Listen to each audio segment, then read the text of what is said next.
might have been a little bit of a whipsaw from earlier this week. I mean, we saw some crazy moves in the market on Monday. I've got some stuff to talk about. I want to show about that. I actually think that there were some interesting ways of looking around the market to see that despite the carnage, and trust me, there was a lot of carnage, and this is really weird to think about how it was able to move so much, but the internals didn't necessarily agree with it, and so it turned out to be a fake move, false move. And then I'll show you how the Moxie indicator and the Moxie method showed me and demonstrated that, hey, I think everything's going to be looking good, and let's not go short, let's not get bearish, and actually be ready for the long side. So I'm going to dive into that. It's going to be a pretty fun Wednesday. This is better than the recorded one that I had to do last week, so we got our technology all figured out. And yeah, so we'll start here with the Profit Pilot. So profitpilot.com, this is the website for me. And mostly what I wanted to go into, one, I thought the actually account size doesn't matter was an interesting one. And the reason why I like to write this one is because I come down here and yeah, I had a fairly good day couple last week, I think it was.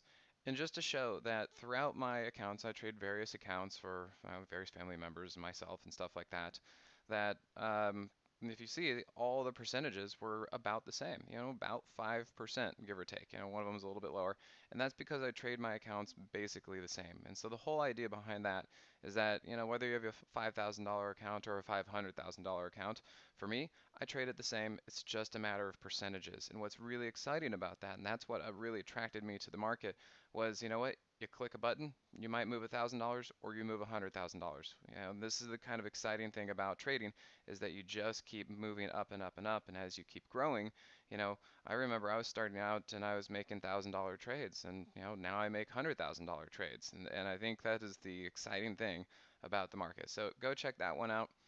And then remember to subscribe and to hit the like button. That way you get notifications for when we go live like this, and that you don't miss anything when I come on air. The other one is looking to and or learning to anticipate the market. Now this one's real fun because the last two, and you can see I've hyperlinked them, but the last two no newsletters that I had, I was describing what it was that I was looking for in the market. And one subscriber said, hey, it's already done that. And I said, well, yes, it did that on the 15-minute, but I'm still waiting for the hourly. And what it was here, and again, you can see all these hyperlinks that I have in here, but what I was looking for was price to come back down after the 4th of July weekend and actually tap the hourly 50. And it did that. Now, we did get one more surprise after that, which is I'm going to dive into the market now. So, hang tight. We'll get into that. Hey, good morning, Teresa. And yeah, guys, feel free to comment. Let me know how things are going, if you're having a good morning, what you're looking at today. Because the more you guys comment, the more I can pick up on things and actually get a feel for what you want, what you're looking at, what sectors. Because oftentimes, I've had it numerous times that you guys, subscribers, just people out there looking at the market, you have more eyes on the market than I do. And sometimes you bring me interesting names that I wasn't aware of, and I add those to my list, and sometimes I trade them, sometimes we make some really good money off of it. So I always do appreciate the comments and the interaction back and forth. I love having all the subscribers around. All right, so let's dig into the market. And what we've been looking at around here, let me kind of keep zooming in on these things, was this, you see this big gap, we had price too far away from the hourly 50 and it needed to come back down. And this is what I was writing in the Profit Pilot newsletter. So go check those out. And I was looking for price to come back down here and tap the hourly 50, which it did. Now, it also did one little extra thing. You can see right here, it actually went down and tapped the hourly 200.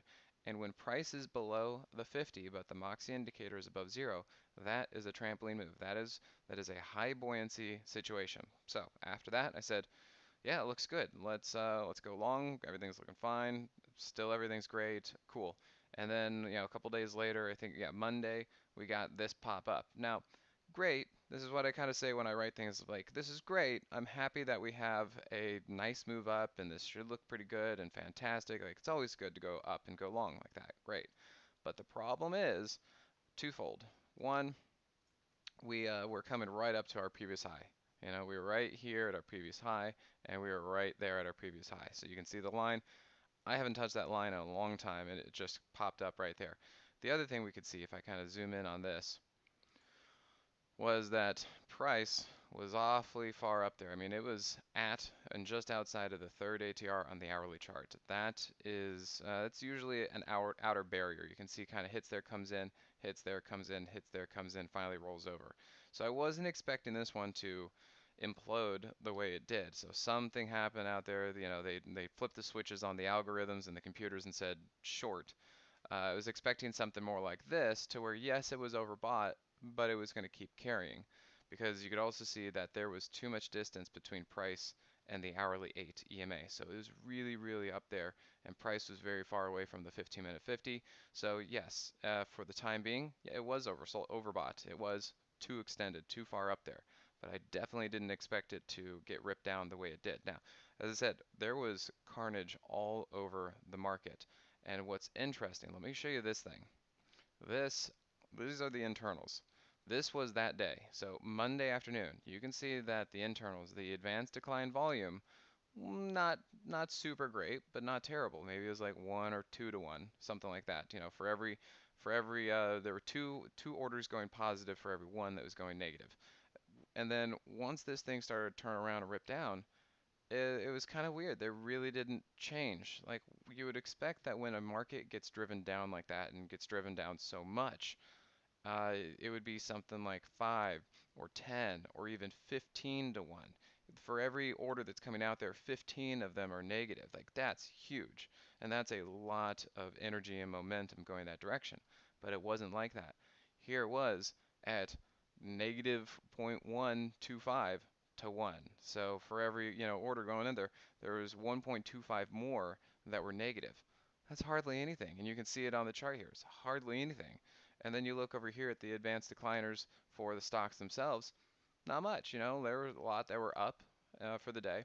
And then they just started to get pummeled, but it really didn't change anything. And this was a very interesting thing for me to look into this. That's why I was caught off guard, because none of the internals were actually supporting this. And so I didn't really get out. I mean, a lot of my stops hit, but I wasn't panicking. I wasn't like, oh, I didn't expect what was going to happen. And it was incredible to see this happen, and really throughout the market. I mean, this was like a coordinated attack or something. So that was one thing. Now, I did see a lot of people out there go short and thought we were going to roll over further. And I was kind of thinking, well, just hang on a little bit. I'm seeing too many good setups out there, too many good stocks. Just it was too nice out there. And I was like, there's no way that this thing is just going to start imploding like this. Now, maybe it can keep going further just because to keep rubbing people out like that. But I looked at this and I said, well, what do we got here? We still technically have a trampoline move right there. I said, price is underneath the hourly 50 and the Moxie indicator is still above zero. And not to mention, price once again bounced off of the hourly 200, which also was the daily 21. And these were some interesting things that I was looking at. I was like, I think we should let's just give it a little bit. And also the fact that it went just vertical, like it went literally straight down, kind of told me that at some point this thing is going to be horrendously oversold. You could see that it went way, way, way outside of its third ATR, even on the 15-minute time frame. And I just thought, I think this was too much out of the blue, and again, internals not supported.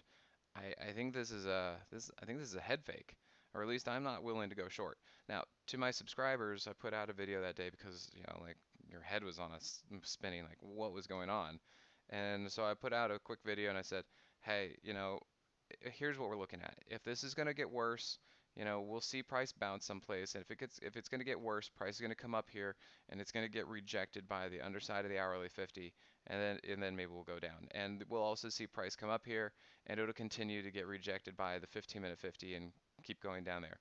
Otherwise, I said, if we're going to be looking long, I'm looking for price to generally hold here, and then I want to see price, get back up over the hourly 50. Now, who is familiar with my elf shoe pattern? If you guys know what I'm talking about with that, then you are already ahead of the game. So the elf shoe pattern is essentially a double bottom, but it's got the particular look to it. And the good thing about this is that I can see it coming. This is the amazing thing. I can see it coming, and I can also see when it starts to fail. So in through here, when we got this big sell-off, and you can see this is the start of a new day, this dotted line. So that's a new day right there. So yesterday, price came up, and I'm looking around at this, and I said, I sent out a text. I said, we are right here currently at the arch of the foot. And I said, what I would be expecting is price to come back down, retest the low area, find some support, and then come back up there to do the ball of the foot and then the toe. And it worked out beautifully, absolutely beautifully. So, and I said, hey, if this doesn't work, if it doesn't work, then it's going to do this and it's going to keep rolling over. But it held. And let me show you, let me see if I can get the 5 minute. Let me slide this up here. So this is the S&P, and I also said that as part of the elf shoe on the 15-minute, we are going to see price get supported by the 5-minute 50. So right here, as price was running into the downtrending 5-minute 50, was also the same place as the arch of the foot. And there's some nuances on here. Yeah, Teresa, thanks. Yeah, I know. Elf shoe. I'm telling you, like, people send me pictures of things all the time because I guess I'm the elf shoe guy. Because it works, and I keep talking about it all the time. And I spelled it out. I said, this is what we're going to be looking for. Got the arch of the foot. I'm looking for the ball of the foot to come back down, test some lows. And I said, what that's most likely going to look like is price to eventually find some support at the 5-minute 50. And lo and behold, it did. And then we got the 8 over the 21. And then we got a big move up at the end of the day. And so that's when I said, yep, we're going to keep going up. You got price up here like that. And then the thing to really rub this thing in was that good news from Moderna mRNA about vaccine stuff came out. So that really boosted the markets overnight. It started to happen just a few minutes, maybe an hour or so after the market closed, and now we're up. That being said, again, just like I said earlier in the week, love that the market is up. This is great. This is fantastic. But once again, we are still at our previous high. We are still at the high from Monday, and we're kind of far up there. Like, look at this gap. You guys see that gap that we have? So that's a problem. You know, I said, this is great. We're keep looking long. Don't go trying to short things. You know, we're not going to roll over. But, you know, maybe today's not the day because we're gapping up. It's not supported. It still seems like it has to kind of catch its breath, and so give it some time. So just to then circle back a little bit for anybody who's joining, be sure to come over here to profitpilot.com. Be sure to subscribe, hit the like button, you know, hit the bell, all that kind of stuff to make sure that when I log on here, you guys can get notified that I'm on. In fact, when I'm on, I see my phone light up. So I want to make sure you guys get that so that you don't miss anything. But come over here. You know, I did talk about one thing where account size doesn't matter. I trade multiple accounts. You can see it here. I've got multiple amounts in there and I trade them all the same. You can see the percentages are all about the same. And what I said is really attracts me to the market is you got a small account, fine. Maybe you're putting on $1,000 worth of trade. Well, someday it'll keep growing, and you will be then trading a $100,000 trade. So I used to put on $1,000 trades. Now I'm putting on $100,000 trades. And you know what? I'm doing the same work. I'm doing the same work, and I'm getting paid more now. As you can see, like, you know, my 5% day over here, $39,000. Uh, Even though, you know, I used to be making $274. It's okay. It will get there someday. So I think that was very, you know, inspirational. Because I remember talking to my dad and I said, it's going to be crazy to think that someday I might be putting on a $100,000 trade. And that, here I am. So it's pretty great. But come over here to learning to anticipate the market. I've got a bunch of hyperlinks. This is now the third portion, I got a third iteration of this newsletter where I was writing about exactly what I'm looking at from the market, and we got it. So just trying to show you guys that it is possible to learn the market. It is possible to make heads and tails of this. Sometimes there are surprises like Monday, but overall everything has been working out. And again, my system, the Moxie system, worked beautifully with a trampoline move yesterday on the hourly time frame. Oh yeah, Matthew, you're in Hong Kong, huh? Yep. We got a few subscribers who they like to burn the midnight oil, and so when we're live and talking, they are, you know, it's like midnight or something real late. So, all right, let's go over to the Qs because I believe we are starting to see a bit of a sector rotation. So obviously, NASDAQ, the Qs, all of them have had just stellar moves, okay? But I think that either they're getting a little tapped out or they need a break for now. The sector rotation doesn't necessarily mean that the Qs are just going to start rolling over. It just means that maybe they need some consolidation. Maybe individual stocks out there like Tesla, they're going to start pulling some money out, taking their profits because it's just too crazy, way too up there. The risk reward is not there anymore. It's not in our favor. And so they take that money and they say, well, we need to go do something with this money. Where can we go do it? And now we need to go put it someplace else. So I'm going to kind of talk a little bit about that. But when you can see here on the cues, and this was making me really nervous, this move up here was fantastic, right? But what was the problem? It never, look at this, it never touched the hourly 50. That means this thing is on fire, which again, fantastic, but you kind of got to get nervous when things are going too well, because just like here, price got away from the hourly 50. When price gets away from the hourly 50 too much, too long, too far, it wants to come back down. And this market is treacherous in that. The liquidation breaks are a real thing in this market, to the point where before the COVID crash, these liquidation breaks didn't really occur as much. But now we've got some new influences. We have new traders. We have the Fed really doing stuff. There are some crazy things going on out there. So speaking of which, we haven't started advertising yet, but I have a class August 1st. It's a Saturday, and I'm going to be going in all of the things, the little tips and tricks that I've been learning from this new paradigm with the Fed being involved in, then maybe all these Robinhood traders, and just it's unbelievable the amount of new traders that have been brought to the market.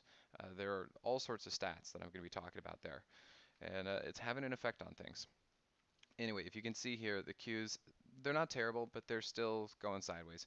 For the most part, we've got a trampoline move going on, price below the 50, the Moxie indicator above zero, but it's still struggling.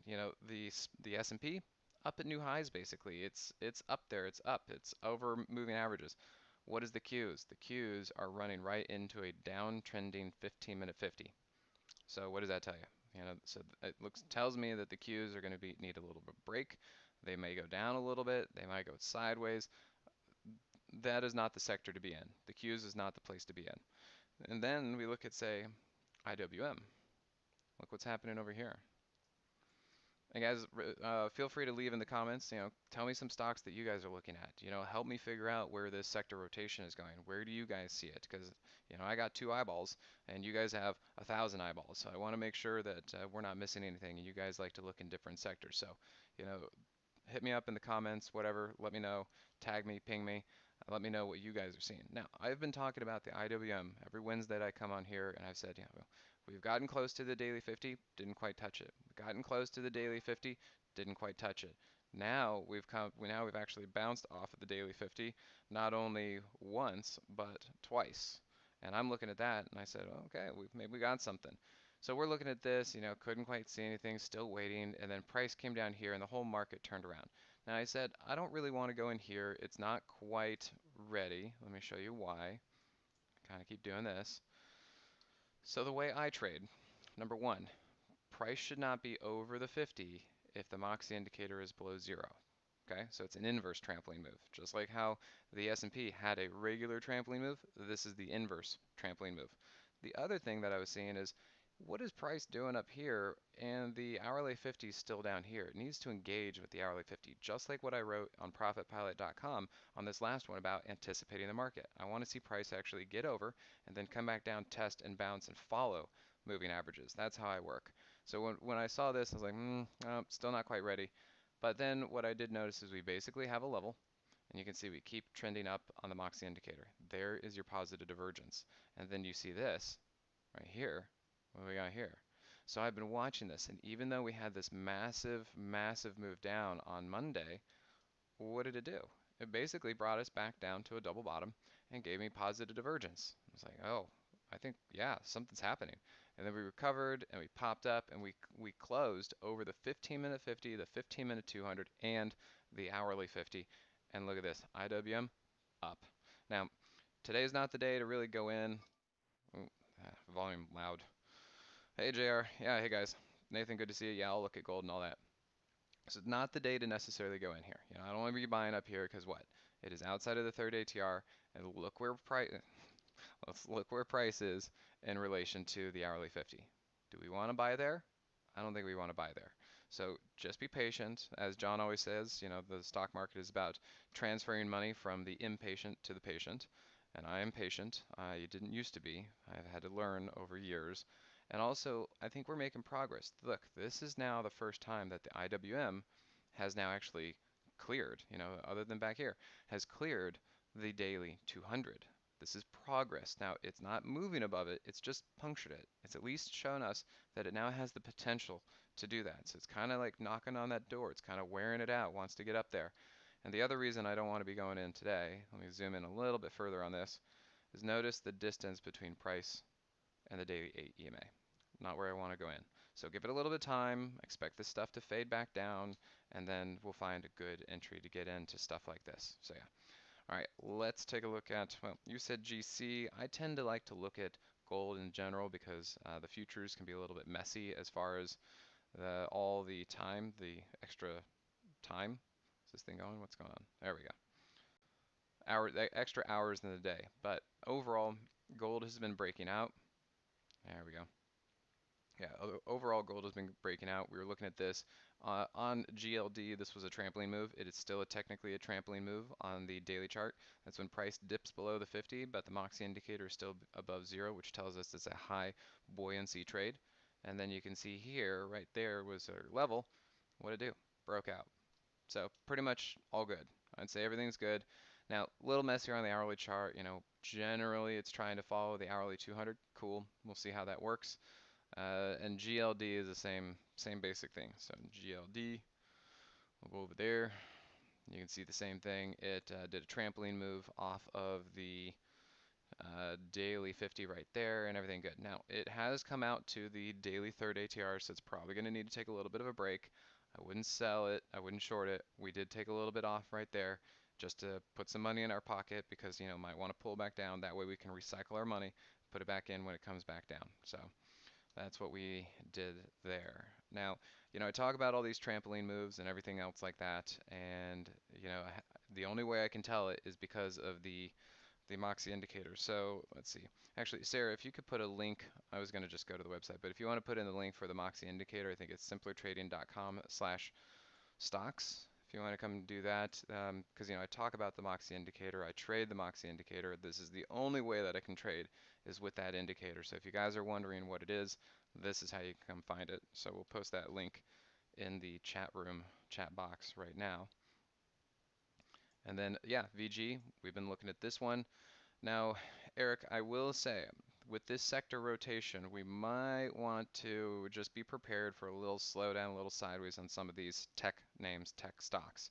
But overall, price back here. Yeah, I've been telling this. My uncle has Vonage. I sent him a text. I said, go buy more. He's like, I'm already in. I said, yeah, go buy more. But you can see here, double bottom. Here's your positive divergence. All that worked out pretty well. Price crossed that. We got that. Everything worked out. But then you can see, things got a little overbought. Why? Third ATR off the 8, and price had never touched the hourly 50 right there. So, these are my metrics. This is what I teach people. This is how I show you that price is a little overbought and be prepared for a pullback. Not necessarily an implosion. Don't necessarily need to get out. But now we have price coming into a potential trampoline move. Not there yet, but it is setting up for a trampoline move, and really price is coming back down to the daily 8. So everything's looking fine. Just give it a little time until it wants to regrow. So yeah, Eric, just expect tech names, Qs, all that to just take a little bit of time to recover and find their base again. All right, let's see. LC, is that Lending Club? Yep. Now I do see some stuff here. Yeah, I've looked at this one. I have a hard time with some of these things because, yeah, they look like they want to go. I've got divergences, all that stuff. It didn't get past the 50 once, but now it is. The problem is they've got a lot of baggage. They got a lot of baggage that they have to deal with. Look at all these people who are probably losing money, and if price starts to come up here, they're going to want to get out. It's going to come here, they want to get out. It's going to pop them. It's going to make the stock a little bit harder to keep going up because they've got a lot of baggage. Now, in this market, when we've got a lot of zombie companies, yeah, okay, it might keep working. But I really want to put everything in my favor. And so I want to get things that actually go my direction, which means I want price up over the 50, and then I want the 50 be trending up, and I want price to then come in and follow the 50 like that. So it is just starting. You can see there was a trampoline move there. There was the Moxie price trigger, and it did move. But at some point, I imagine this thing's probably going to come back down and kind of do all this over again. So LC, yes, it is starting, but I prefer to say that I think that there would be better options out there. So SDC, Jonathan, yeah, thanks for that. Because SDC, I would say, is along those lines. So, for example, look at the difference between SDC and Lindy Club. I did take this one. I'm actually thinking about trying to get back in at some point. But why did I get this one? Because it bounced off of an uptrending daily 50. That means everything is already in my favor. I don't have to worry about price going up like this and the 50 still being down, and when it runs out of momentum, it crashes. I want something that has a yellow brick road that will just kind of help keep pushing price up like that, because that's what the daily 50 is. So we got in here, got a little scared, chased out with the market move like that. I did see that it was a little unsupported. I am looking to be getting back into this. I think the only thing that is holding price up right now, let me go a little bit closer on this, is it needs a little bit more sideways movement, probably wants to get closer to the hourly 50, probably wants to get closer to the daily 8, and I think what it's dealing with is the daily 200 right there. So that's what I'm looking at. I think as soon as this can get out from underneath that, it should get going. Let me show you a larger example of what that looks like. So remember, I'm going to be talking about the daily 200. Look at sleep number. You see how sleep number, now granted this did it in a much bigger, longer duration way, but you see how sleep number was dealing with the daily 200 for quite some time? I wouldn't be surprised if SDC has to deal with the daily 200 in a very similar fashion, hopefully for not as long, but you can see had to kind of eat through that, and once it finally was able to eat through it, it took off again. So yeah. Then NSC, we'll just kind of do a couple more and then we'll get going, because we're coming up on our 9 o'clock time. Yeah, Nathan, this is a strategy class, and it's a market update, because we've got a lot of stuff going on in this market that I want to tell people about and say, hey, what are we learning? And yeah, JR nailed it. You can see I've already got a paper trade on this one. Nailed it. Look at this trampoline move right there.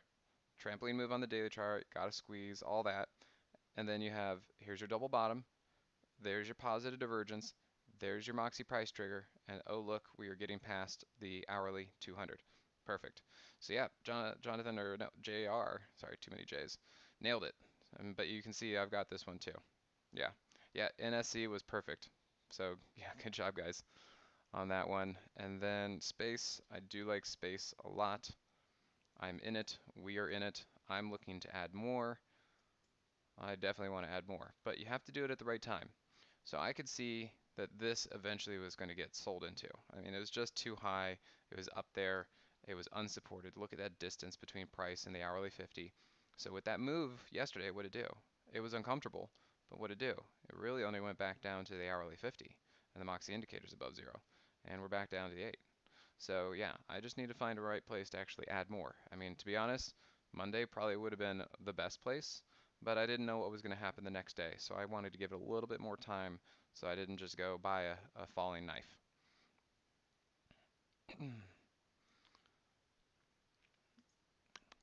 All right, let's see. And then Neo, yeah, I'm bummed I missed out on so much of Neo. I had no idea this thing was going to explode. We were looking at it here. I was like, it's kind of up there. Not sure how much it's going to do. And then it took off again. Yes, I like Neo, but it's going to need to wait. It is probably going to do a trampoline move, but I don't know how it's going to do it. And it's still underneath some of these moving averages, and the Moxie indicator is still below zero. So we have to give it time, because it might want to settle down more. We have to give it time in order to actually go back up and get on top of these moving averages. Oh, JR, cool. Yeah, man. What's your search? Actually, if you want to email me that custom search, it would be interesting to see what you're looking at and if there's a way to incorporate it and help out. But yeah, I'm glad that you found something like that. It worked out beautifully. NSC looks great. Okay, so that's about it for now. We're coming up on 9 o'clock time here for the West Coast. I'm up here in Washington. So yeah, I hope you guys had a good time. Everyone enjoy. And until next week, yeah, just enjoy the market. I think we're going to be going up. Just, got to make sure the market pulls back, find some support, and then we'll go from there. And then watch out for that sector rotation. JR, it's TG at simplertrading.com. So thanks again, everyone. I will talk to you later.